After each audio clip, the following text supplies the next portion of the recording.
오늘이 우리 레위기 사실은 세 번째 시간이고요. 장수로 따지면 2장 두 번째 시간입니다. 하나님께서 이스라엘 백성들에게 5가지의 제사를 명령하셨는데 우리가 지난 시간에 어떤 제사를 봤죠? 번제에 대해서 봤죠. 그죠? 제일 중요한 제사입니다. 예수 그리스도의 희생과 그다음 예수 그리스도의 십자가의 사랑을 가장 잘 표현해 놓은 제사가 번제입니다.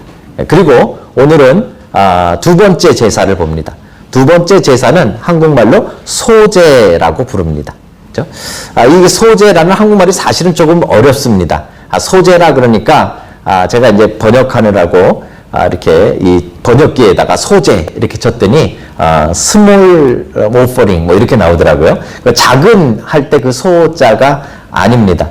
여러분들은 요즘 우리 젊은 사람들은 요즘 제일 무서운 게 뭐 좀비 이런 게 무섭겠지만 저희 어릴 때 제일 무서운 거는 공동묘지에 꽃 달고 나오시는 여자분들이 제일 무섭습니다. 깜깜한 밤에. 그분들이 대부분 입는 옷이 있는데 하얀 한복을 입으시죠. 그죠? 그걸 우리가 뭐라고 부르죠?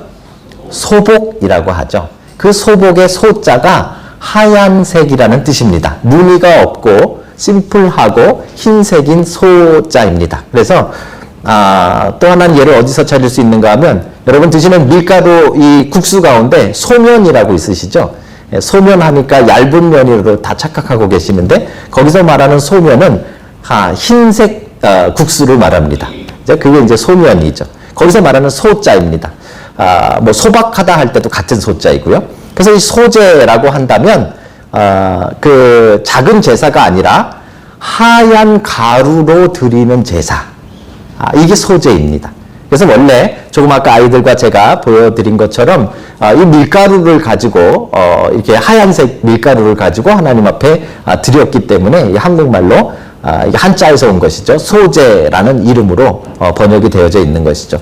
원래 히브리 말로는 민하라고 합니다. 여자 이름 같은 민하라는 이름인데 이 민하라는 뜻은 gift, 선물이라는 뜻이 있고요. 또 다른 뜻으로는 이런 식민지 나라에서 이 종주국에게 이렇게 뭐 갖다 바치잖아요. 그죠? 이 곡물, 조공 뭐 이렇게 말하는데 그거를 민하라고 불렀습니다. 그러니까 하나님께 민하를 드린다 이렇게 민하 제사라고 원래 원어로는 그렇게 되어져 있는 것이죠. 지금은 우리가 하얀 가루를 드린다 해서 소제라는 이름으로 되어져 있습니다. 이 제사가 도대체 우리에게 어떤 의미가 있고 이 제사를 통해서 하나님이 우리에게 어떤 예배를 말씀하시는지를 우리가 좀 계속 찾아가 보려고 합니다. 이 소제는 언제 드려졌는가 하면 이스라엘 사람들의 주식이 우리는 쌀이지만 그 사람들은 이제 밀가루겠죠. 그죠? 그래서 밀을 수확하게 되어지는데 밀을 수확할 때 첫 번째 단을 베어서 그것을 하나님 앞에 드리게 되어집니다. 그 날을 칠칠절이라고 부릅니다. 칠칠절 또는 여러분 잘 아시는 오순절이라고 부르는데 7이 7번 있으니까 77에 49, 그죠? 49일째 또는 오순 10이 5번 있으니까 50일째 드려지는 그런 행사다 해서 칠칠절이라고 부르는 이 때에 이 소제를 드리게 되어져 있습니다. 그러니까 아마 그 수확을 그러니까 추수를 시작하면서 이 첫 번째를 제일 먼저 것을 하나님 앞에 드렸던 그때 소제를 드렸던 것으로 보여집니다. 이게 도대체 오늘날의 우리는 어떤 의미가 있을까요? 여러분들이 첫 월급을 받으면 하나님께 다 드려야 되는가? 이런 걸 의미하는가? 아니면 이 소제를 통해서 하나님은 우리에게 도대체 어떻게 우리의 예배가 변화되고 오늘날 어떤 예배를 우리가 드리기를 원하시는가? 우리가 두 가지 정도를 오늘 말씀 속에서 함께 찾아가 보려고 합니다. 자, 첫 번째는요. 왜 소제를 드리라고 하나님이 우리에게 명령하셨는가 하면 이 소제가 어떤 상황 속에서 이스라엘 사람들이 이 소제를 드렸는가, 소제라는 제사를 드렸는가라는 것을 우리가 살펴보면 그 의미를 조금 찾을 수 있습니다. 사실 우리가 지금 이 출애굽기부터 쭉 왔으니까요. 하나님께서 제사를 드리라고 명령하시고 이스라엘 백성들이 그 명령을 받았을 때가 언제입니까? 어저께는 분명히 아니죠. 그죠? 언제죠? 누구 시대? 모세 시대, 우리 계속 했지 않습니까? 모세 시대. 그죠? 그럼 상황은 언제쯤에 이런 명령을 받았습니까? 예? 시내산에서, 그죠? 시내산에서 성막을 짓게 하셨잖아요. 그죠? 그리고 성막을 지은 목적이 무엇입니까? 성막 안에서 하나님을 만나는 제사를 드리도록. 그래서 우리 제목이요, 하나님을 만나는 예배예요. 그러니까 레위기를 통해서 계속해서 등장하는 제사는 이제 오늘날 여러분들이 이 유교적으로 드리시는 그런 제사를 말하는 것이 아니라 여기서 말하는 제사는 다 지금 그 하나님을 만나는 예배를 말하는 것이에요. 그렇죠? 어떻게 하나님을 만나는가 하는 것이죠. 어떻게 이 성막을 짓도록 광야에서 하나님이 말씀하셨고요. 시내산에서. 그리고 그 성막에서 제사를 지내라고 그 제사의 구체적인 방법들을 하나님 시내산에서 말씀하신 것이죠. 그런데 놀라운 사실은 광야에서 40년을 살았는데 번제도 드릴 수 있었고요. 뭐 속죄제도, 석권제도 여러 가지 제사를 다 드릴 수 있었는데 이 소제만큼은 못 드렸어요. 이제 왜 그랬을까요? 예, 이 유황생활을 했기 때문에 농사를 짓질 않았어요. 그래서 애굽에서 가지고 나온 동물들이 뭐 새끼를 낳고 했으니까, 이 동물들은 계속해서 이스라엘 백성들과 같이 움직였잖아요. 그러니까 동물의 피로 드릴 수 있는 번제는 광야 시대 때부터 시작이 되어졌지만, 실제로 이 곡물로, 그레인으로 드릴 수 있는 이 소제는, 가나안 땅을 정복한 다음에, 그리고 그 땅을 분배받고 나서 그 가나안 땅에서 드릴 수 있었던 게 소제라는 것이죠. 그죠? 이게 아주, 저만 흥분하고 있지만, 여기 아주 굉장한 의미가 있습니다. 광야 생활과, 그 다음에 가나안 땅의 삶은 완전히 다른 삶입니다. 그 바뀌게 되는 기준이 뭔가 하냐면요. 이 뭐가 같으십니까? 맞춰보십시오. 이 광야 때 먹고 사는 문제와 가나안 때 먹고 사는 문제가 뭐가 달라진 겁니까? 하나님이 이때는 주시고 이때는 하나님이 안 주시고, 예. 그게 뭐죠? 만나죠, 만나. 그죠? 광야 시대 때는요, 하나님이 아침에 눈 뜨고 일어나면 그냥 이슬이 온 것처럼 만나를 주셨어요.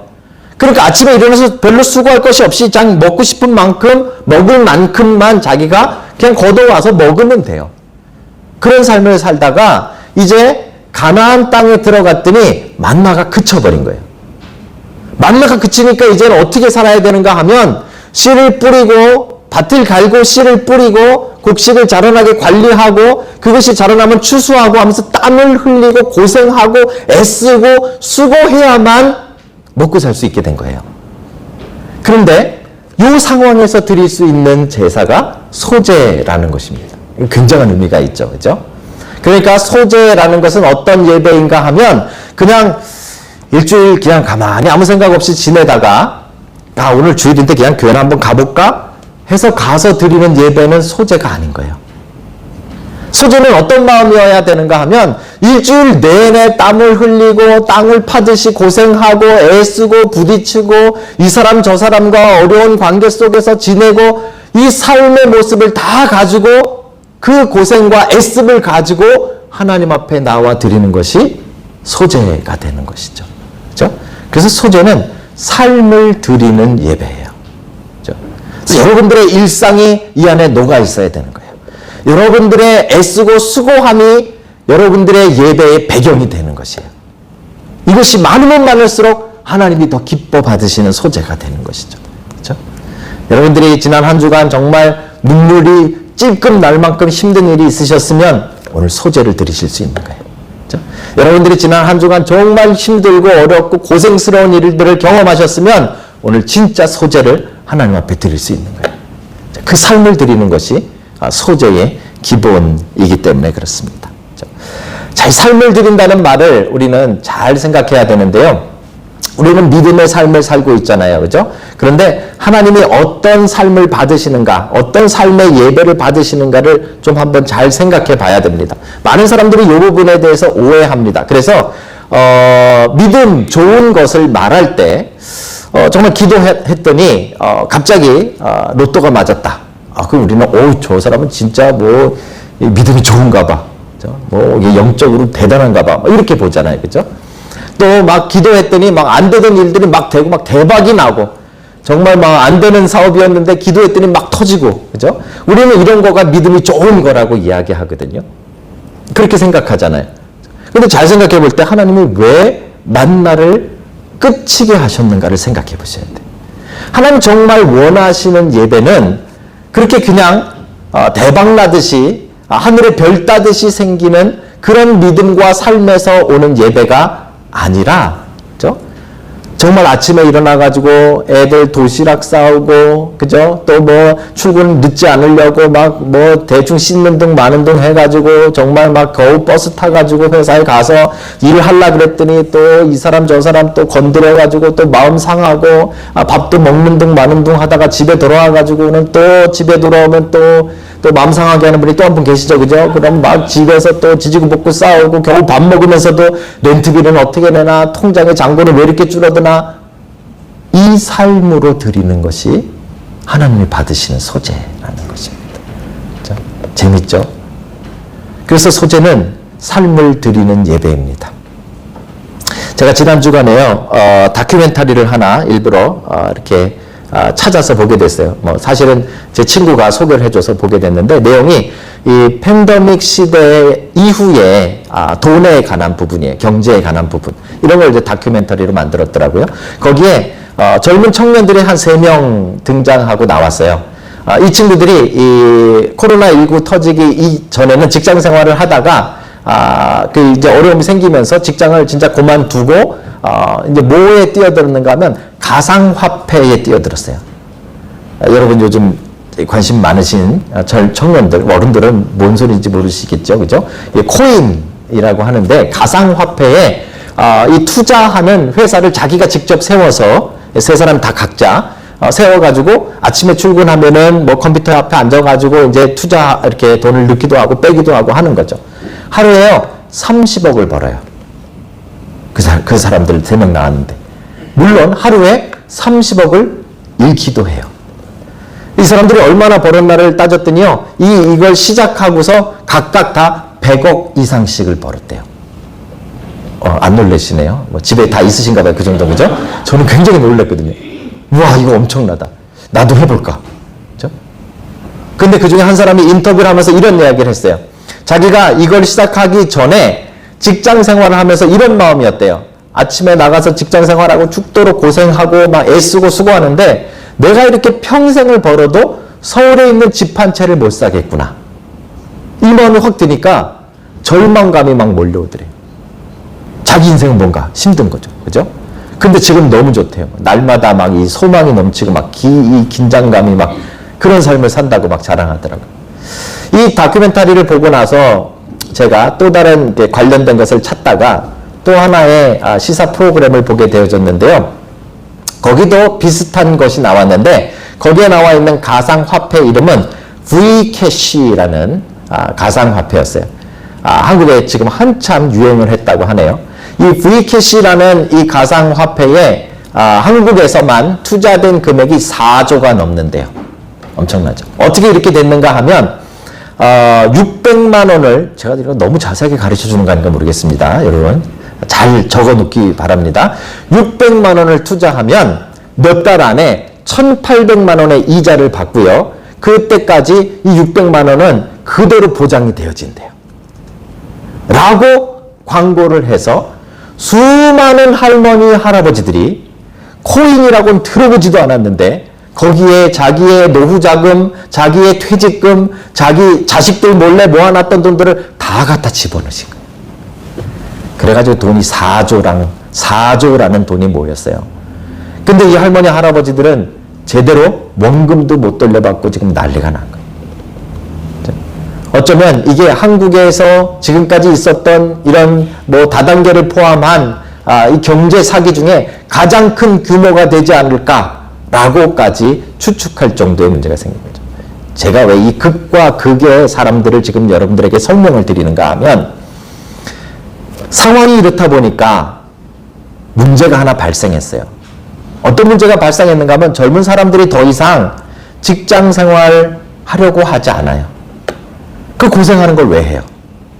아침에 출근해서 뭐 죽도록 일해가지고 저녁에 퇴근하는 거, 그걸 왜 해요?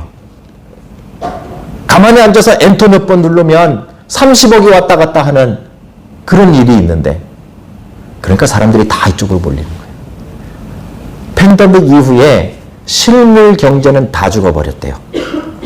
정상적으로 물건을 돈 주고 사고 하는 이런 거래들은 거의 없어져 버리고, 거의 무너져 버리고, 오히려 보이지 않게 투자하고 보이지 않게 돈을 넣고 빼는 뭐 가상화폐라든지 주식이라든지 하는 이쪽 분야는 지금 역사상 가장 큰 호황을 누르고 있습니다. 돈은 그쪽에 다 몰려 있는 거죠. 미국 같은 사회는 지금 뭐 몇십만 명이 코로나로 사람들이 죽어가고, 지금 많은 사람들이 실직하고, 지금 렌트비를 못 내가지고 뭐 수십만 명이 길바닥으로 나앉게 되어 있는 상황인데, 반대 이쪽에는 돈이 넘쳐나가지고요, 뭐 어쩔 줄 모르는 호황을 누르고 있는 거죠. 이 극과 극인 시대를 우리가 살아가는 거예요. 사람들이 애써서 수고해서 1년에 10,000불을 저축하면 바보라 그래요. 그렇죠? 손가락 몇 번 눌려가지고 10만 불, 20만 불의 수익을 내면 사람들이 천재라고 하고 부러워한답니다. 솔직히 잘 모르겠습니다. 이게 어떤 일이 벌어질지, 이게 어떻게 진행되어질지, 뭐 저는 그쪽 전문가도 아니고, 뭐 코인에 대해서도 뭐 알아봤자 저 2불짜리, 뭐 1불짜리밖에 코인도 모르고, 그죠? 뭐 주식은 더 모르고, 그런데 한 가지 확실한 것은요, 하나님의 어떤 예배를 받으시는가? 이 소재라는 관점에서 봤을 때 우리가 어떤 삶의 예배를 하나님 앞에 드려야 될까? 하나님이 우리의 삶을 예배로 받으신다면 하나님이 기뻐 받으시는 삶은 어떤 것일까? 가만히 앉아서 대박 나는 삶, 가만히 앉아서 100만 불, 200만 불이 생겨서 그 기쁨을 가지고 하나님께 드리는 그 예배를 받으실까? 아니면 비록 돈이 모자라가지고 쩔쩔매지만 그 고생과 그 땀 흘림과 그 수고 속에서도 하나님이 나를 인도하시고 하나님이 나를 지키시고 하나님이 나를 보호하실 것이라는 믿음을 가지고 하나님 앞에 드려지는 그 예배를 받으실까? 사랑하는 성도 여러분, 답은 뻔하지 않습니까? 하나님이 만나를 그치셨다라는 것만 가지고도, 하나님이 소재를 우리에게 명령하셨다라는 것만 가지고도 우리는 답을 뻔히 알고 있지 않습니까? 우리가 눈물로 드리는 예배, 여러분과 땀과 희생과 고생과 힘든 인생이 녹아져 있는 그 예배, 하나님은 그 예배를 여러분 받으시는 것입니다. 지난주에 제가 예배에 대한 이야기를 했더니 여기저기서 좀 카톡으로 좀 말씀을 많이 받았어요. 목사님, 이번 주에 예배 빠졌는데 예배에 대한 설교셨네요. 인터넷으로 좀 다 들으실 수 있으시니까. 또 하필 그때 뭐 출장 가신 분도 계시고, 하필 그때 또 연휴라서 여행 가신 분도 계시고, 하필 그때 또 몸 아파서 못 오신 분들도 계시고, 그죠?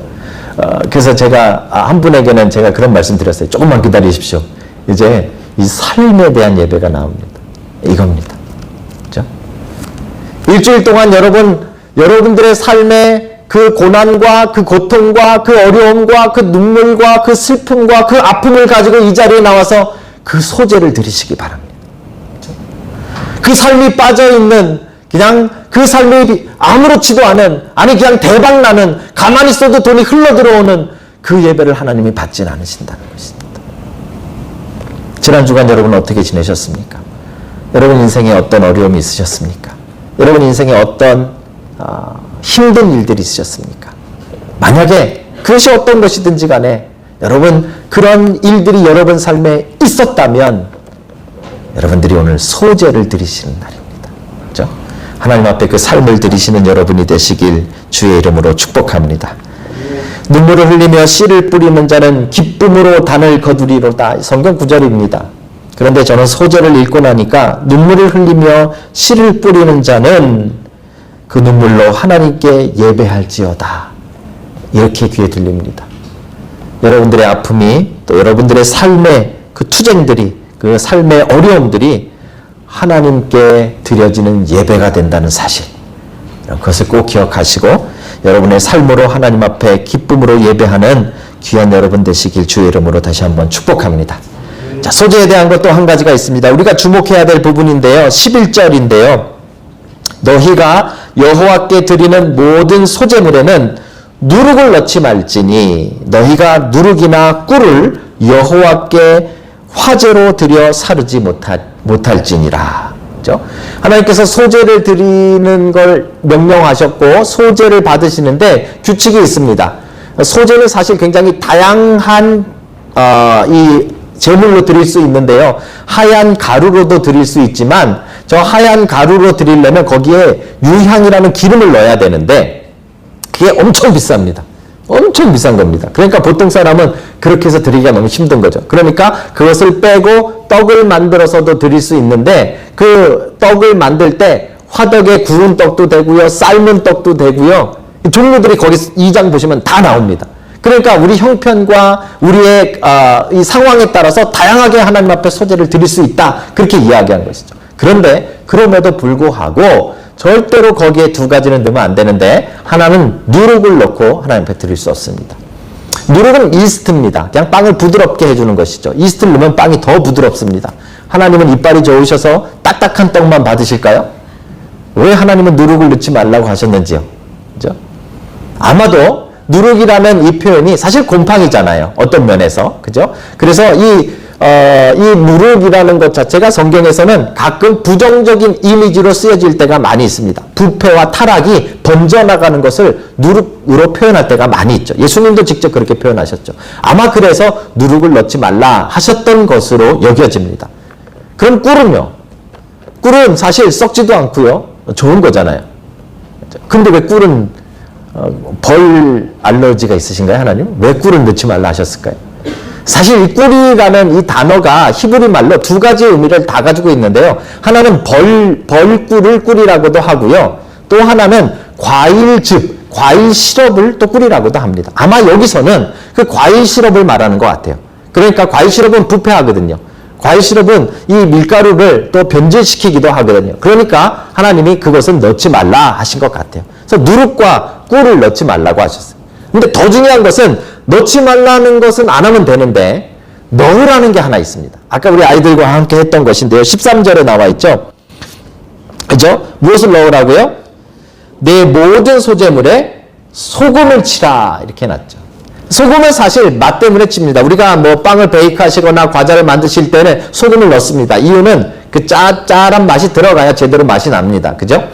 그래서 넣는데 오늘 여기서는 어차피 태워서 드리는데 하나님이 뭐 맛보실 것도 아니고 소금을 왜 넣으라고 하셨을까요? 9절에 나와 있죠. 13절에 보시면 내 하나님의 언약의 소금을 내 소재에 빼지 못할지니 내 모든 예물에 소금을 드릴지니라.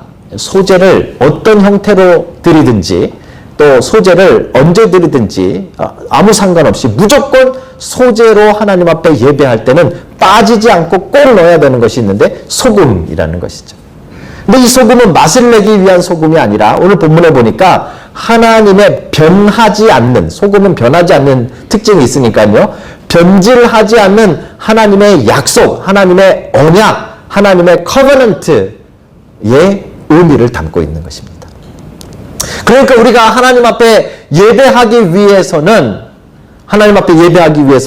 이 하나님의 언약을 가지고 예배하는 것이에요. 아까는 우리가 우리의 삶을 가지고 예배하는 것이었잖아요. 이 두 번째는 우리의 언약으로 예배하는 것이, 하나님의 언약으로 예배하는 것이 소재라는 것입니다.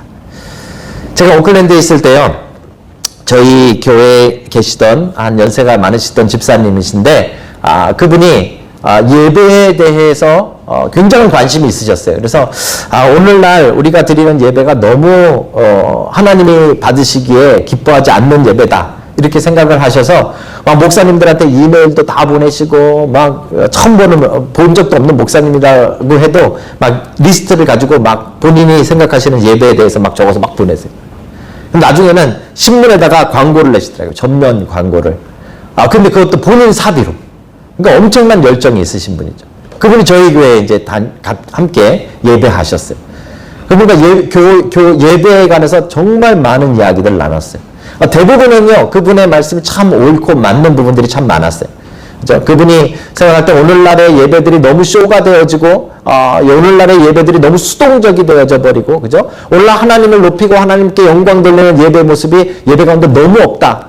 저도 동감하고 우리 막 그 얘기들 함께 나누고 막 그랬어요. 근데 이분이 좀 한 가지 좀 이렇게 이 결정하지 못하고 좀 헷갈려 하시는 부분이 하나 있었는데 그게 이 설교 시간, 말씀 시간. 오늘날 이 예배에 왜 이렇게 말씀이 기냐?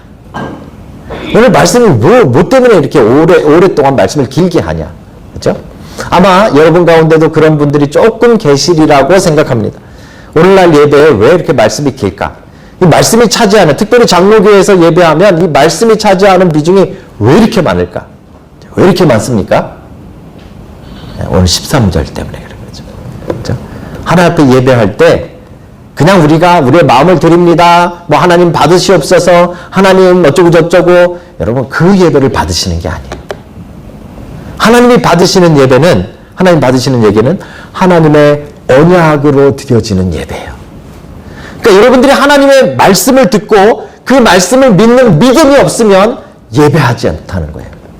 그 예배는 하나님이 받아주시지 않는 거예요. 그래서 목사님들이 하는 거는요, 목사님들이 설교하는 거는 목사님들의 지식을 자랑하는 것도 아니고, 또 뭐 저의 재밌는 에피소드 제가 가끔 얘기하기는 하지만, 그게 주가 아닌 거예요. 그죠? 제가 또 목사님들이 설교하는 설교의 핵심은 하나님의 약속의 언약의 말씀을 풀어서 여러분들이 받아서 그 말씀으로 여러분들이 살아가실 수 있도록, 그 말씀을 여러분들이 믿을 수 있도록, 그 말씀을 여러분들이 의지할 수 있도록, 그 말씀으로 하나님 앞에 예배할 수 있도록 전달해 드리는 게 설교 시간인 거죠. 그죠? 그러니까 여러분들은 정말 소재의 예배를 들으시려면 하나님의 말씀을 잘 듣고 그 말씀을 가지고 아까 말씀드린 삶의 현장에서, 그죠? 어려움이 올 때 하나님의 말씀을 붙잡는 거예요. 힘든 일들이 있을 때 하나님의 말씀을 붙잡는 거예요. 그죠? 고난이 왔고 어려움이 왔고 부정적인 일들이 일어나고 사람들은 나에게 욕을 하는 그런 상황들이 왔지만 하나님이 나한테 하신 말씀은, 하나님이 내게 주신 약속은 나를 보호하시겠다고 약속하시고 구원하시겠다고 약속하시고 나를 살리시겠다고 약속하시고 나를 인도하시겠다고 약속하시고 나와 동행하시겠다고 약속하셨으니까 그걸 믿는 거예요. 그게 예배입니다. 그 삶을 드리는 것이 예배이고요. 그 삶의 결정체가 지금 이 시간인 거예요. 그렇죠?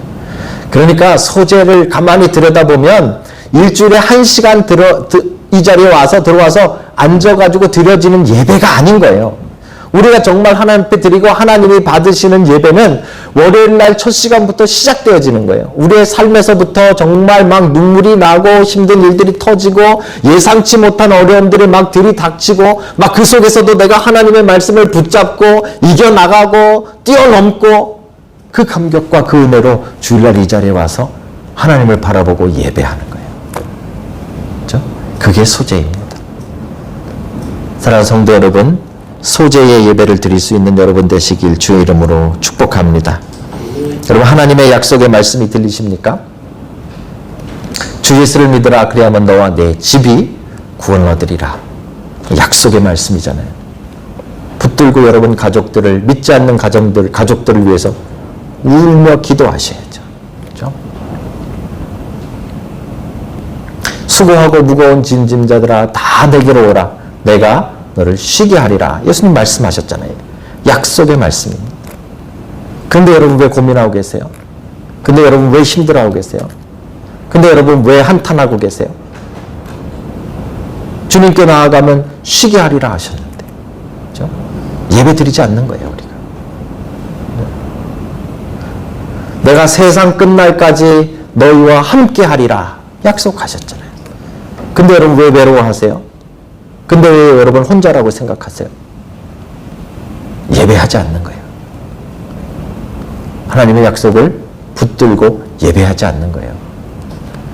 예배는 하나님의 말씀으로 드려지는 것입니다. 사랑하는 성도 여러분, 여러분의 삶에 하나님의 약속이 있고 하나님의 언약에 변하지 않는 그 약속이 분명하게 있는 한 여러분 믿음을 가지고 여러분의 삶을 드리는, 소재를 드리는 여러분 되시길 주의 이름으로 축복합니다. 아멘. 이스라엘 백성들은 칠칠절이 되어지면 첫 번째 밀을 수확해가지고 옵니다. 이 사람들 여러분 40년 동안에 초창기를 생각해 보세요. 40년 동안에 광야를 다니며 농사를 한 번도 안 지었던 사람들이에요. 그러니 이 사람들이 농사 지을 때 얼마나 힘들었겠어요. 그죠? 첫 수확을 했는데 이걸 가지고서 앞으로 나머지 수확을 할 때 풍년이 될지 정말 뭐 우박이 내려가지고 다 끝나게 될지 어떻게 될지 아무것도 모르잖아요. 그죠? 그런 상황 속에서 첫 수확을 해서 하나님 우리의 인생이 하나님 손에 있습니다 라는 것을 고백하며 그들이 소제를 드렸던 거예요. 그죠? 믿음의 제사예요. 삶의 제사예요.